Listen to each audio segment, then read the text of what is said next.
মুখে জল নিয়ে সারা জগৎকে আপনি আপনার আয়ত্তে নিয়ে আসতে পারেন। নমস্কার, মহারাজ সুদরল শাস্ত্রী। আমার ইউটিউব চ্যানেল মহারাজ সুদরল অবশ্যই সাবস্ক্রাইব করে নেবেন এবং আমার ফেসবুক আইডি এবং ইনস্টা ফলো করে আমার পরিবারের সদস্য হতে ভুল করবেন না। বন্ধুরা, কে না চায় যে সে প্রতিটা মানুষের কাছে আকৃষ্ট হয়ে উঠুক? করুন এই ক্রিয়াটি, সবাই আপনাকে ভালোবাসবে।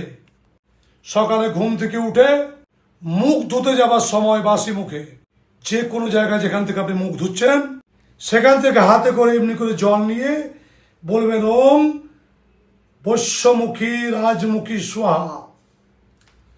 এইভাবে 7 বার জল নেন আর 7 বার আপনার মুখে ছেটা দেন জলের। দেখুন, নিয়মিত ক্রিয়াটি করলে আপনি সবার কাছে